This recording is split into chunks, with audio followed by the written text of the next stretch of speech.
ওমানে দুটি পৃথক অভিযানে প্রায় ৬২০ কেজিরও বেশি মাদকদ্রব্য জব্দ করেছে রয়্যাল ওমান পুলিশ। অভিযানে ইয়েমেন ও পাকিস্তানের ৬ প্রবাসীকে গ্রেফতার করা হয়েছে।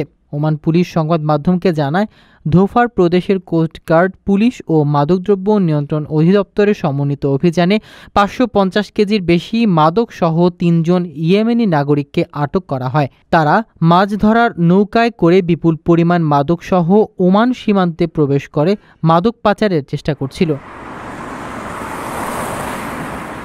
অন্যদিকে কুরাইয়াত উপকূলে প্রচলিত আরেক অভিযানে ইরান থেকে আসা একটি সন্দেহভাজন নৌযান আটক করে পুলিশ।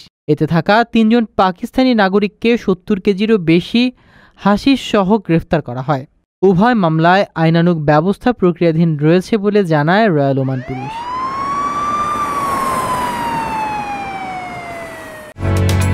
ওমানের সেরা রেট দিচ্ছে বাংলাদেশি প্রতিষ্ঠান গালফ এক্সচেঞ্জ। প্রিয়জনকে টাকা পাঠাতে আজই আসুন আমাদের যে কোনো ব্রাঞ্চে অথবা কল করুন স্ক্রিনে দেয়া নাম্বারে।